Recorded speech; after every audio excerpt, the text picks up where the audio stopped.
Mongla কাস্টমসের complete শাটডাউনের প্রতিবাদে মানববন্ধন।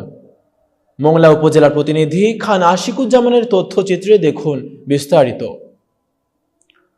Mongla কাস্টমসের complete শাটডাউনের প্রতিবাদে মানববন্ধন করেছেন স্থানীয় ব্যবসায়ী ও শ্রমিকরা। রবিবার দুপুর 12টায় পৌর মার্কেট চত্বরে মানববন্ধন অনুষ্ঠিত হয়। মানববন্ধনে বক্তারা বলেন, কাস্টমসের complete shutdown March to NBR এর নামে ধর্মঘট ও রাজস্ব আদায়ে বাধা কোনোভাবেই মেনে নেওয়া হবে না। যারা এসব কর্মসূচি পালন করেছেন তারা আওয়ামী লীগের দোসর।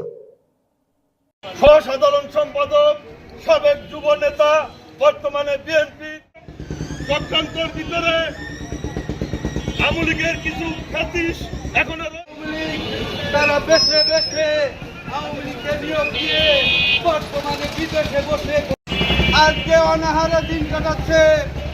প্রিয় মোংলাবাসী, এই আওয়ামী লীগের দোসর, এই দোসরেরা বাংলাদেশের সমগ্র বন্দরের আমদানি রপ্তানি এমনকি মোংলা ইপিজেডের গতকাল থেকে কমপ্লিট শাটডাউনের কারণে সমস্ত আমদানি রপ্তানি বন্ধ হয়েছে। আমরা সরকারের কাছে দাবি জানাই, দ্রুত এই ফ্যাসিস্ট সরকারের অবৈধ নিয়োগকারী কর্মকর্তাদের বিরুদ্ধে কঠোর হস্তক্ষেপ গ্রহণ করুন। বন্দর মোংলা এখানে রয়েছে ইপিজেড, শিল্পনগরী এলাকা এবং বন্দর।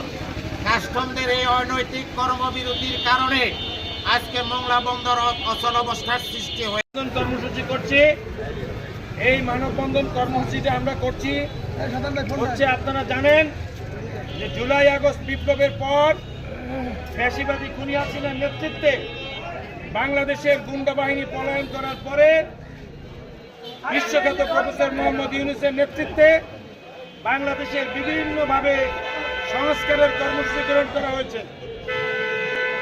থামাই দাও কেন?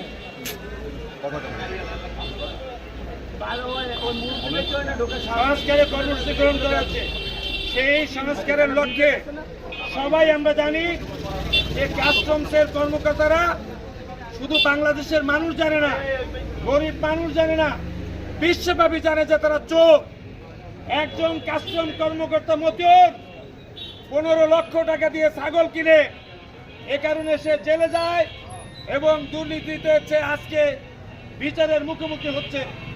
আপনারা জানেন যে কাস্টমসে আমদানিকারকরা যখন মোংলা বন্দরে আমদানি করে তখন বিভিন্ন কোড হয়, যে যদি 340 নম্বর কোড হয় তাহলে দেখা গেছে যে 5